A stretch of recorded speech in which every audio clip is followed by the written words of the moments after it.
So what we're going to discuss now in this final session is measurement system in association with thinking sort of outside in, rather than those traditional measures that we might have had in association with process, efficiency, effectiveness, throughput, all those other sort of things.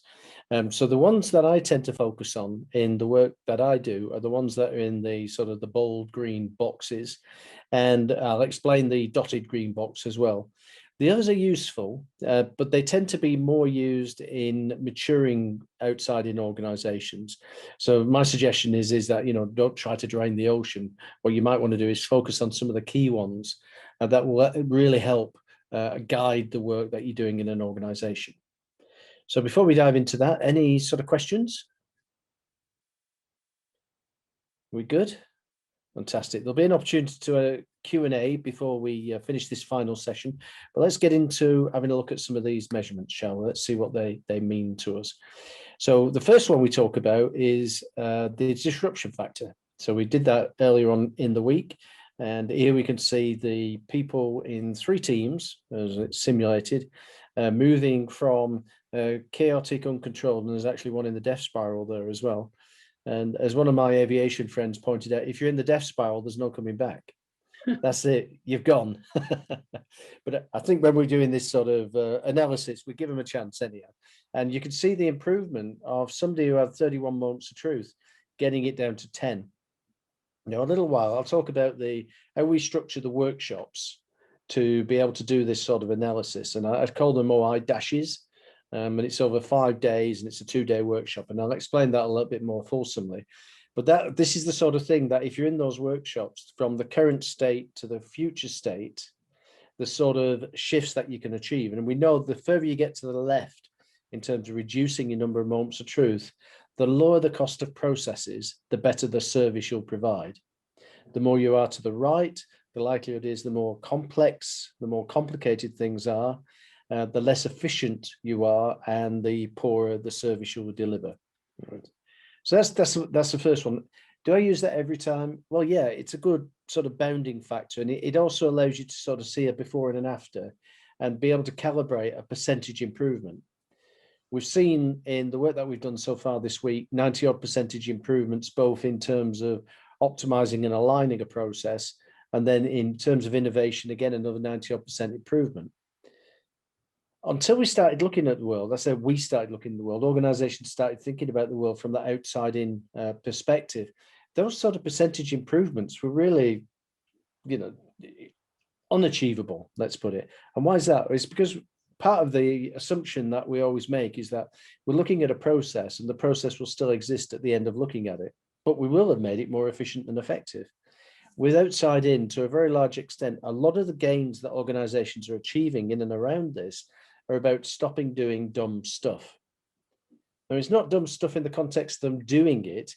It's just dumb stuff in the context of where we are now in the 3rd decade of the 21st century.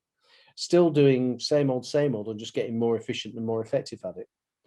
So going outside in sort of massively simplifies, I've already said that's a bit of a conflict in terms, but it significantly simplifies the work that's taking place. So disruption factor, yes, 100% of the time. So it gives you a calibration of before and after. Proactive reactive index, what's really that about is, well, we all have a sense of when we're working in the process world, of some things are more proactive than reactive, right? We have a sense of, we can be able to calibrate if we're looking across processes. Is this a proactive process?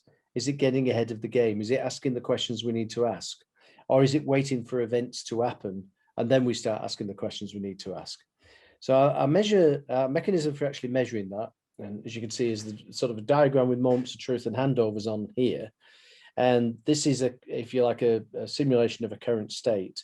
And the formula we use to do what we refer to as a proactive reactive index, or PRI for short, is there in the box. And the number of handovers preceding their owning moment of truth, divided by the total number of handovers, and then to turn it into a meaningful number that we can index, multiply that by 100.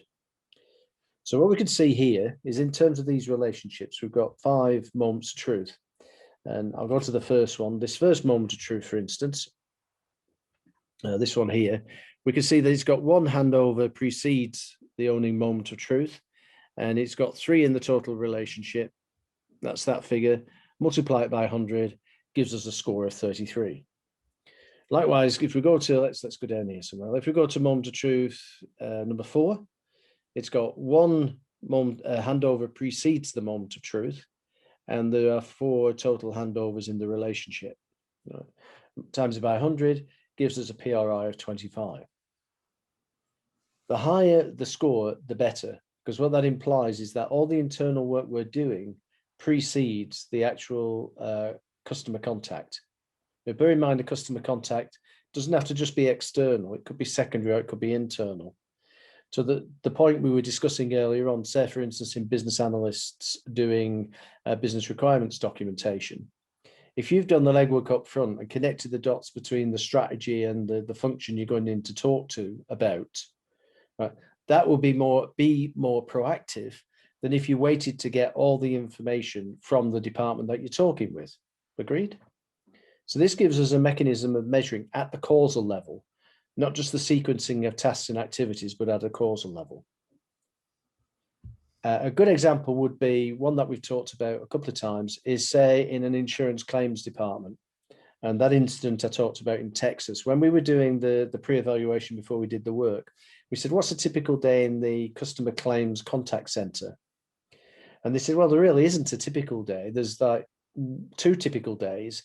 There's one where there's nothing happening and the sun's beating down outside and it's 40 degrees Celsius and you can see the tumbleweed blowing by the pathway there. And then there's others where it goes completely manic, where we've had storms and tornadoes coming through and there's all sorts of property damage, so everybody's really busy. So we said, oh, can we see that? So they show us the induction videos. And in this first video, yeah, sure enough, everybody sat around just sipping water, talking about the sports, talking about the kids and the schooling and the vacations and holidays and things. But as they're talking, there's a TV on in the background. It's the Weather Channel. And on the Weather Channel, the guy's saying, we're expecting a tornadic outbreak tomorrow. Storms are going to blow in. So as we know, when storms blow in, you need to batten down the hatches and prepare yourselves. And then you see the people in the claims center getting busy, calling through to, say, human resources and saying, guys, can you put overtime on tomorrow? Also ban any discretionary leave days and call in the temp agency, because we know how busy it gets when the claims start coming in. And that's a very reactive process. Now, most of us can, without doing any process analysis, can go to the place of saying to ourselves, okay, how could we make that more proactive? And in doing so, significantly reduce the number of claims that we'll actually have to process when the storm hits. And most insurance companies have now done this sort of thing, especially if they're involved in sort of property insurance. And a more proactive thing to do would be to bring up the customer database and contact the customers on the database and say, hey, do you know there's a storm coming in tomorrow? I don't know if you've got any kids, any barbecue equipment or kids' toys out in the backyard or the back garden. You might want to put those away so they're safe. Any loose fence panels, you might want to put a tack or 2 in them. And of course, if the car's out on the drive, you know we can get big hail with these storms, put the car in the garage and so on. Now, that's a more proactive process, but we can actually measure that because the internal work to do it, those handovers, right, will precede their respective moments of truth. So if we have a look at, again, a simulation here in terms of going from this current state, which had an overall PRI of 29.4, that's pretty low if you think the optimum's 100, and we move it to future state, what we'll have done is, besides engineering down the number of moments of truth that we need to deliver a successful outcome, we'll have changed the distribution of the internal work we have to do to deliver the moment of truth. So in this instance, as you can see, moment of truth 1 has 3 handovers preceding the moment of truth, 3 handovers in that relationship in total. Therefore, the PRI is 100, which is an optimum, right? Second moment of truth there. I've got 2 handovers which precede the moment of truth, 3 in the relationship, and that gives us a PRI of 67. So we can see the before and the after, and naturally, the more proactive we are, the lower our costs, the better the service we'll provide. So there's a direct relationship there in terms of making our processes more proactive. In the past, we might have approached that from the point of view of saying, well, we know what a proactive set of tasks and activities are. No, go to the cause of work, go to the moments of truth, and look at the relationship of the moment of truth with the associated handovers. So going back to our business analysts doing business requirements documentation, clearly the more legwork I've done up front before I sit down with another department to actually figure out what the business requirements are, the more I will better understand what they need rather than what they say they want. And I can have a conversation then, which actually fine tunes them towards need rather than back towards wants. In the same way, we can do that across the whole process. And in this instance, there's 8 handovers precede the respective moments of truth. There's a total of 10 handovers in the full process, and that gives us a PRI of 80. I nearly always do this. I want to demonstrate when I'm finding the data that if we want to reduce costs, we want to get more proactive. If we want to improve service, we want to get more proactive. We want to be more in charge of the interactions we have with our customers and not leave it to fate that, we just hope the customer, is going to be in the room and gainfully employed, as it were. So any questions on PRI? Pretty straightforward. Yeah. Good.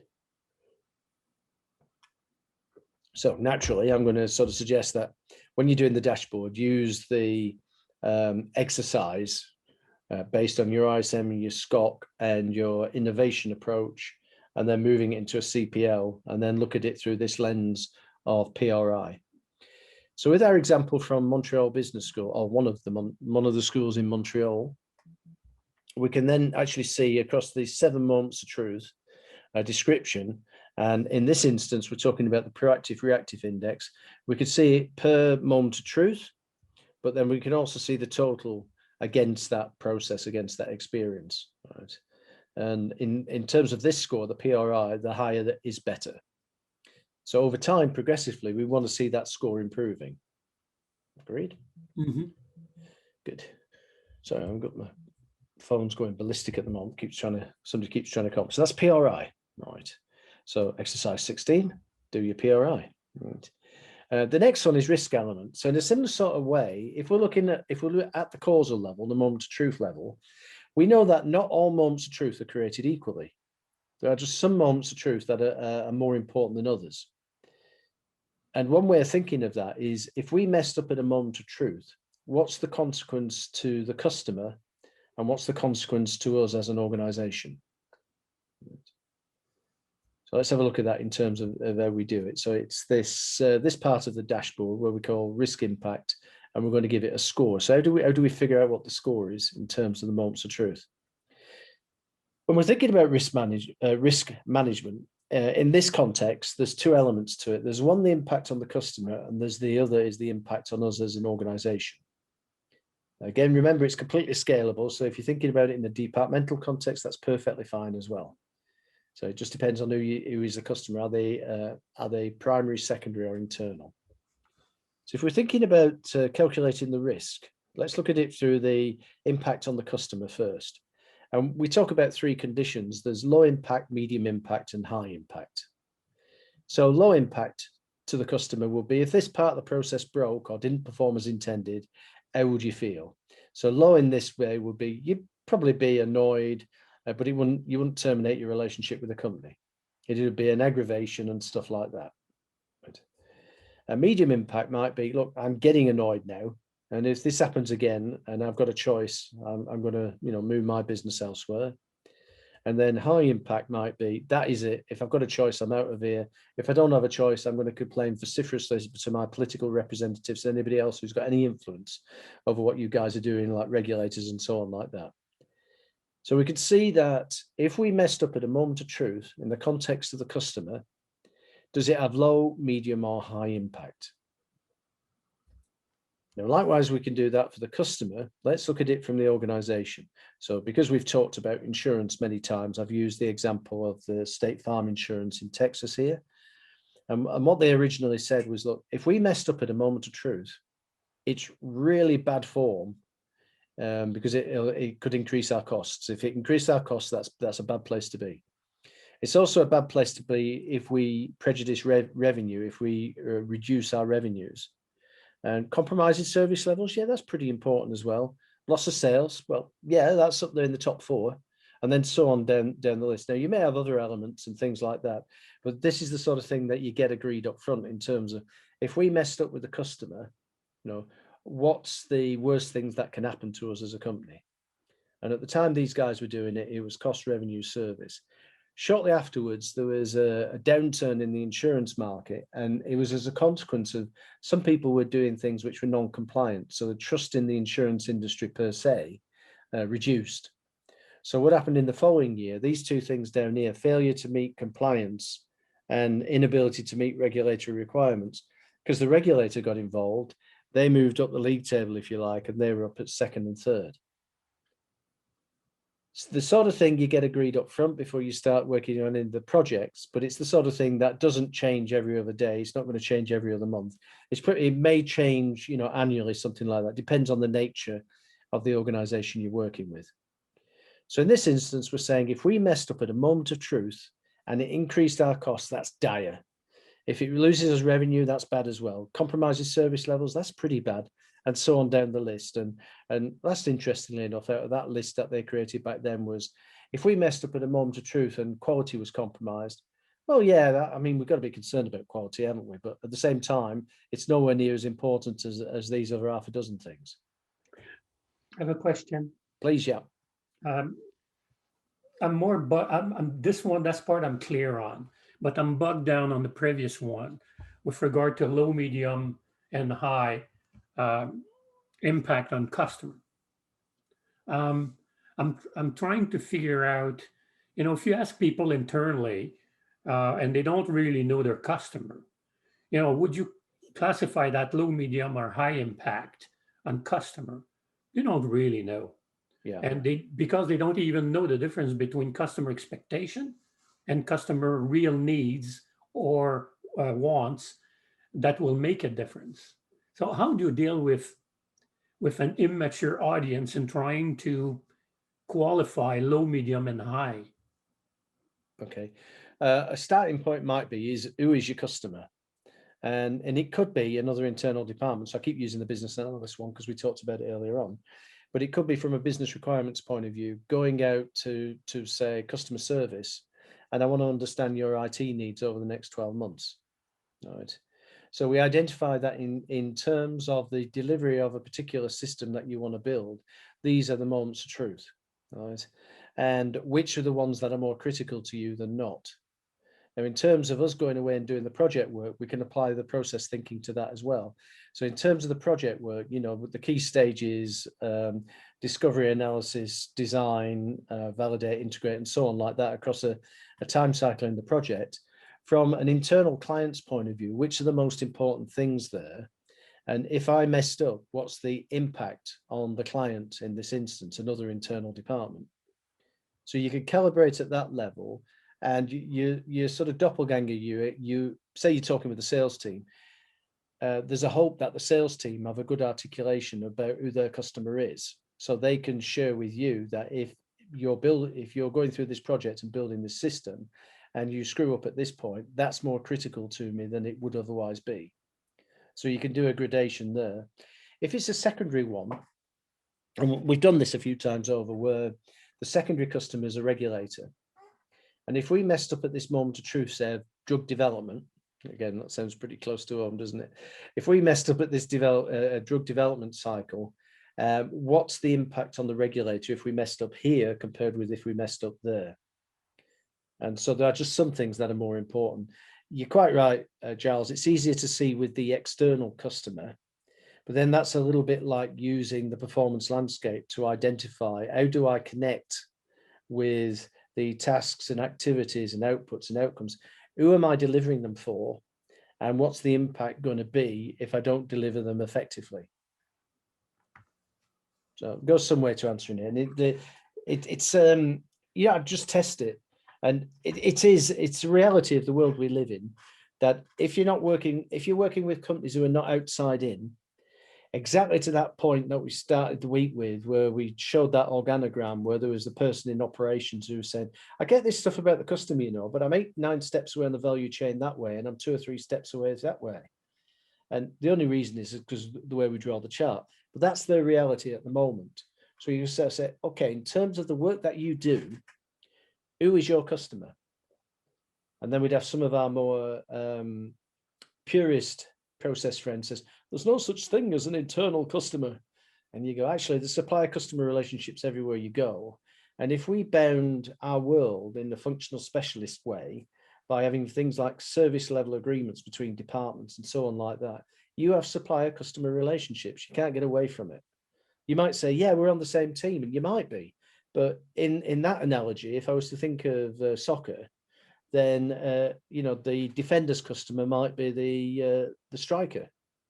I've got to get the ball to him in an efficient and effective way. And out of every 100 passes that I do, I want to make sure that I'm optimizing those passes. So it's completely scalable.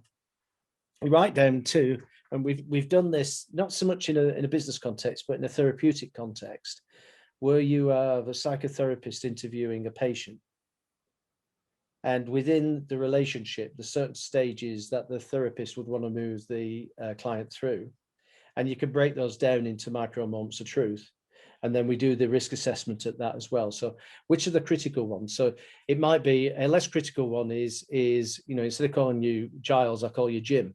And you might go, oh, Steve, you're dreadful with names, aren't you? That's not going to be as important as if I said, fantastic, we've finished the week now, but I'm sorry you failed. Right? That's a critical one. That's a critical one to both of us. I failed and you failed. Nobody fails this, by the way. So here we've got a sort of a modeling of that in terms of that low, medium, and high to the company and low, medium, high to the customer. And what we want to do is we want to turn that into a number. We want to quantify it. So what we say is that, look, if it's in the high, high category, it carries a score of 100. If it's in the low, low category, it carries a score of 10. So we should see some gradation. So using that example, we can look at the ones we've got up there. We've got 3 moments of truth, which each one scores 100. They're in the high, high category. If we messed up with any one of those, that's critical to the customer and it's critical to us, because we'd increase our costs, we'd fail regulation, we'd fail compliance, and so on and so forth. So naturally, we can add all those together and then come up with a score, both at an individual level, where is it in the risk impact matrix? And then across the actual process experience itself, what is the collective score? And in this instance, for customer onboarding, and bear in mind, this was in future state as well, it was scoring 53. And the lower we get that, the better. The more we get our high highs down to a low low. So our overall endeavor in terms of this is trying to get these guys trying to get these guys, won't let me do it, but the high highs down to the low low. That's our objective. And in doing that, we know we're improving. Agreed? So I might be saying, for instance, back to the diagram there, I might be saying, okay, we've identified ownership against these moments of truth. And unfortunately, Giles, you own all 3 of those in the high high. So what things are you putting in place over the next 6 to 12 months to mitigate the risk of failure? What are you doing to get them out of that high, high risk? Now, there's an interesting, I don't suppose it's a paradox, it's just a conundrum that happens here, is what do we say about any process that deserves to exist? There's an optimum number of moments of truth to achieve a desired successful outcome, right? And theoretically, what's that optimum? It's 1, right? So, in the procurement cycle, the Amazon button, press this button to buy this item, bingo, and it knows everything else behind the scenes already. That's both proactive, right? But it's also critical, and it's the only moment of truth that's left. So in that instance, it actually is high, high. And people go, oh, how do you do that? And you say, well, because you've got an idealized process experience, the last moment of truth that's left can't be anything other than high, high, because if you mess up with it, everything's gone wrong. However, what we do at that, and we talk about this in the subsequently in the champions, we take that high, high, and these aren't, what do you call them if they're in 9s? They're not quadrants, are they? Let's see if I can get this pen to actually write. So what we do is we split the high, high box into a 3 by 3.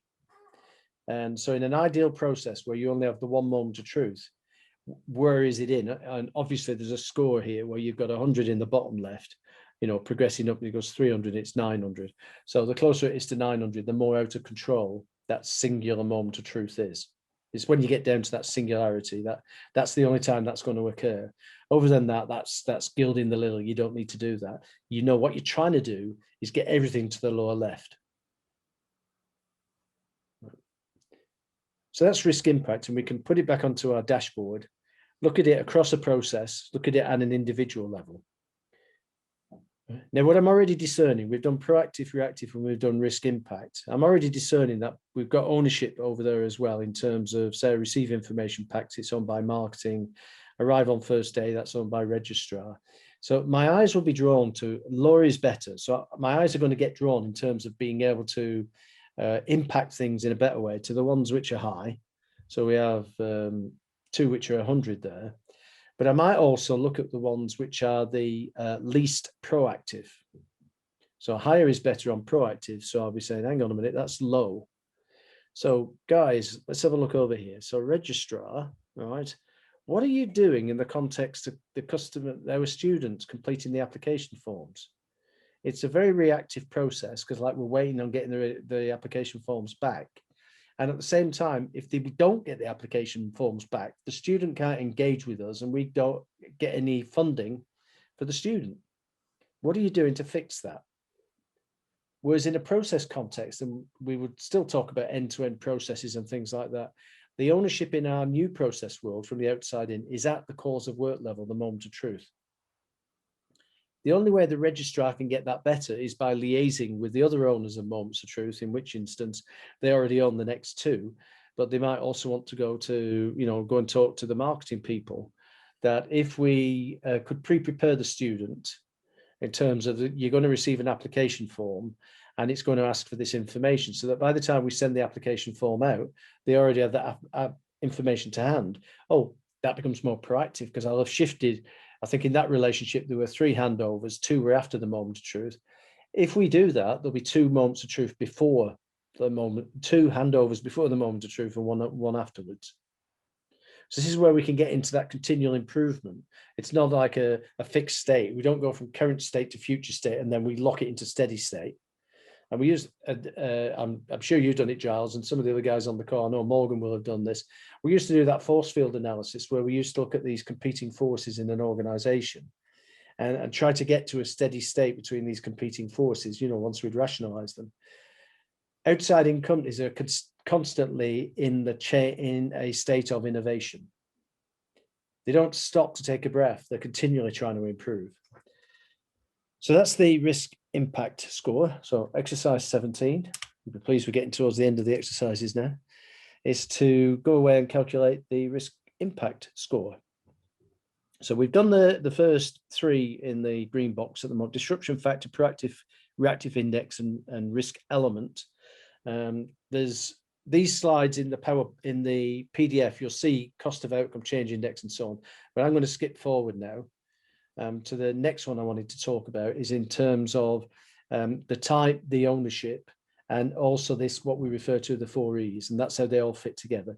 So if we think about the 4 E's, the dotted line one, what's that? I've already thrown a hand grenade out there to sort of says, we've got to stop doing retrospective customer surveys to find out how we're performing. We know if we're in the car and we're driving, the dashboard is telling us there and then what's going on. It's telling us the speed we're going at, it's telling us what our fuel consumption is, or what our electric charge is left these days. It's telling us how far away we are from our destination. And quite naturally, we act upon that information. If we're going in the wrong direction or it needs charging, whatever, we act in the moment. Is it possible that we could have an organization that was measuring every single interaction with the customer as it happened? And that's what the 4 E's is. So I'm going to show you that mechanism in a few minutes' time. But the 4 E's allows us to calibrate at this interaction on a scale of 1 to 10. What is the score for this interaction? The type, number 14, is really, each moment of truth can be one of 6 types: person to person, person to system, system to person, system to system, person to product or service, or product or service back to person. And exactly as we've done there under type, we've sort of said moment of truth number 1 is a system to person interaction. Moment of truth number 2 is a person to system interaction, and so on down. The usefulness of that is understanding the shape of our processes. So are we predominantly manual, person to person? Or are we predominantly systems, digital, system to system? Do we have a mix in there? And what's the desirable shape? And as I've already said, there's an assumption the desirable shape is to automate it, but that may be an incorrect assumption for some outside-in companies like Zappos, who stripped out some of the technology so that they could have more person-to-person interactions because they determined there was greater value for the customer and themselves by having a conversation rather than trying to take them through a digital landscape, press 1 for this, 2 for that, and have some AI make some assumptions that they'd be interested in these things because, of course, in the past they've bought patent red shoes, they might be interested in patent black shoe or something like that. Having a conversation with somebody, you can discern that information in their world, in their business, in an easier way. The other ones on the number 19 and number 20, who is the owner? We've already touched on that. Ideally, the ownership will occur again at a singularity. So rather than it being a department where there's the opportunity to, hide behind the screens and not be seen, if it's at a singular level and people are actually accountable for a moment of truth, that's fine. And we touched on the CX6, that's number 20, where we talk about convenience, easy, trackable, and so on, turning those into quantifiable elements, which is a stepping stone to the 4 E's. I have a question Please. On the type. Yeah. For me, product to person, person to product, the product is always delivered.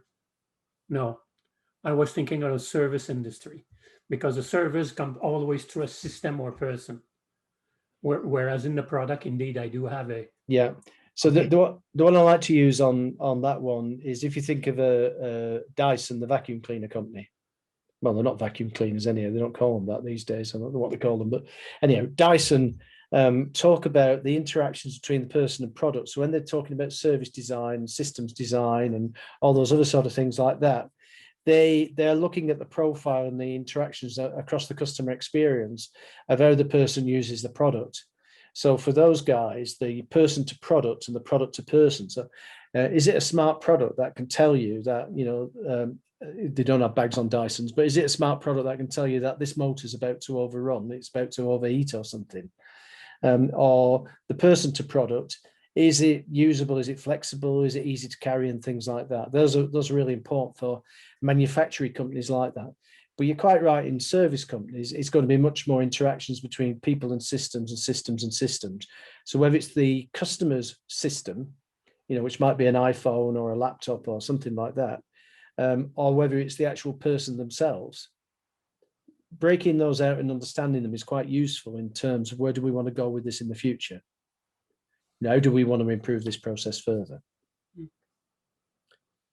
Now, there are other measures on there. Just to mention, we've talked about customer process lifecycle. That's Abacus.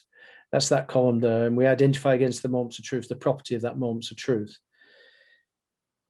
It's important sometimes if you're doing pieces of work where you need to be really front loaded with the customer and get it right straight away. So you need the awareness to be there with the customer.